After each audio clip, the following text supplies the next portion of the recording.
run the Hearts and Hands Clinic, and we are located in Statesboro. And we provide free medical and dental care to residents of Bullitt County who live at a low income and are uninsured. So they don't have Medicaid, Medicare, they're ineligible for whatever reason.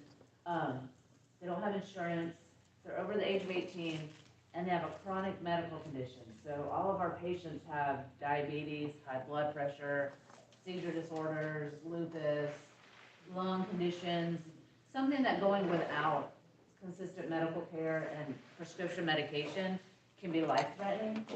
So originally it was intended for people when they're in the gap between jobs or the gap between insurance, they could come in and get care. But we do have a good bit of patients who have been with us for years, and they just, I mean, you know, it's not like we have a lot of companies that are giving 40 hours a week and providing benefits to everybody here. Just so it's tough. It's tough for people, especially after the pandemic, for people to get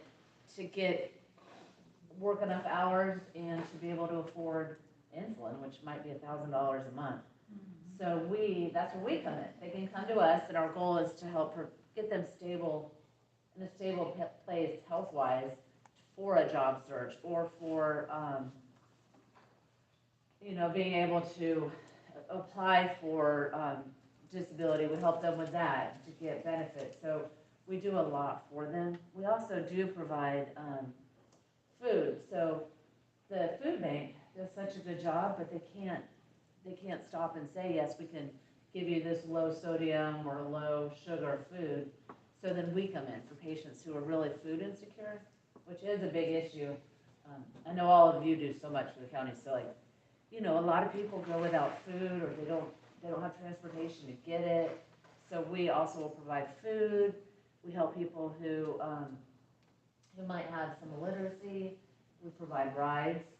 We can pay for rides. So a lot of patients live in Brooklet or Portal or registered, so we're able to get them in and out just because Bullitt County is such a big county, and so I think it's 42% is rural, so it's really difficult for patients.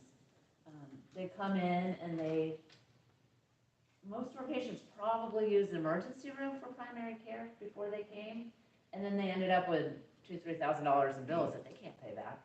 And they may have gone in just for prescription refill. And so once they come to us, they don't have to do that anymore. And so they can come in, get everything free, we'll help them. We also are connected with a lot of the other assistance organizations in town. And so, you know, if they need other services, because if you can't pay for health care, odds are good that you're struggling in other areas. So we're able to help them with a whole person approach. They have received education, so then they can learn about the condition they have and how to manage. Maybe they can manage with diet and exercise, or other things where they might not be so dependent on medication, and that's what we help them. So we just give them a good healthcare home. We have about 600 active patients. I'm the only full-time employee, and we have 3 other part-time. Everybody else is volunteer. So it's all the Statesboro family practice doctors, Dr. Bulkey, Dr. Hubbard, Dr. High still on the board of directors, all of the doctors and dentists and the nurses, medical assistants who come in are volunteers. So it's a huge community effort. And then we have about 20 students who come in from Georgia Southern or OTC, and they're all pre-health, so they're wanting to be nurses, doctors,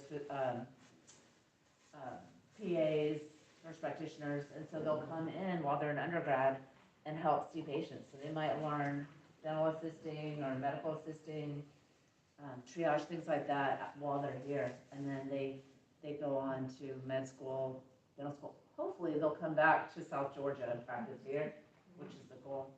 Because I don't know if you know Harley Hendricks, he practices in Pembroke, but he was a student volunteer at the clinic before he went to med school and did his residency, and now he's practicing in Pembroke and volunteers at the clinic again. So there's a couple of doctors, we've been around for 11 years, so there's a couple who have volunteered at the clinic, and now they're coming back to practice and volunteer. So if I know you probably might run into people who need care. I have cards that you can give them, and all they do is call. They come in, we do ask for a proof of residency, so that can be a utility bill or driver's license, and then proof of income, because that's how we get the medication for them from pharmaceutical companies. So that could be tax form, it could be a couple of bank statements, food stamp statements, things like that. We can walk through it. And then we do the first appointments, a full workup, because they probably haven't gone to the doctor in a while or the dentist in a while, and they do need care. And so they'll get medication, full workup, lab draws. We do some women's health. Like I said, the chronic care education and coaching. And we have about 45 specialists in town who partner with us, and we'll see patients, cardiologists, urologists. Yeah, so it is definitely a community effort. I know I just probably talked really fast, and I said a lot. Do you guys have any questions? Does anybody have any questions? So you have 600 patients, you said? 600 active patients. And some of the patients, if they're stabilized, they may only need to come in every 6 months just to check. But some, like the first 6 months they're at the clinic, they're usually, their blood sugars are out of control, their blood pressure's out of control. So we ask that they come in regularly until we feel like the medication's kicked in and they're stable. Right. Just because it's such high risk for, stroke or other serious issues, especially with diabetes. So, and they don't know. A lot of times they just have no idea really what's going on with them, and they're just trying to live day to day. Most of our patients do work in some capacity. They may work 2 or 3 jobs, or they may work a cash pay job, like cleaning houses or something.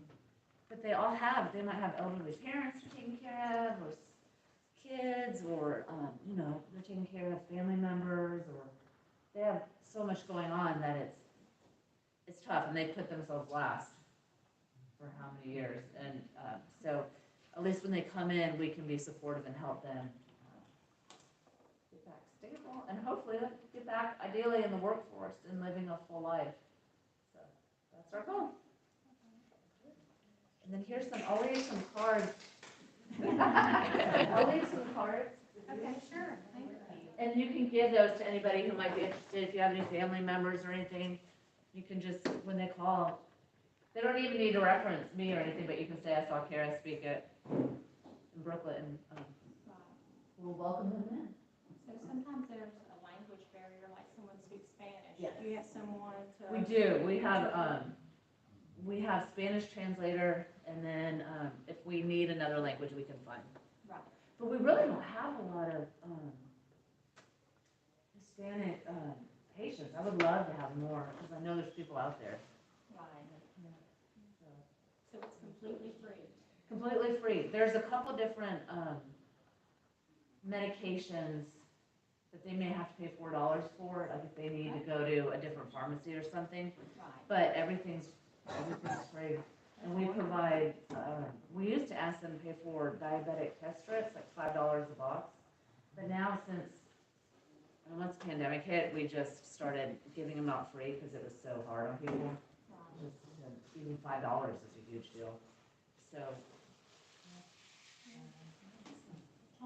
What can we do to help? Pray. Pray for our patients. And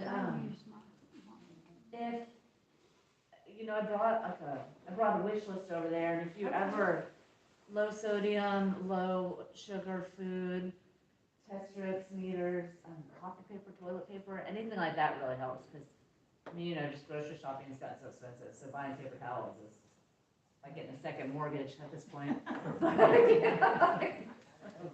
So yeah, anything.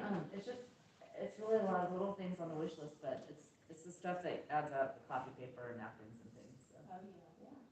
We can post the list with the wish list on our page, and Yeah. hopefully get people to donate. Would they just come to y'all or call? Oh, that'd be great. Yeah. And we'll pick it up.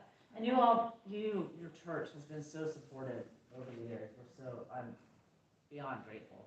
There's a handful of churches, like a small handful who've been supportive, and you've really been very faithful, and I'm so thankful. Thank you for coming today. Yes, thank you for having me. I'm Yeah. very, very thankful.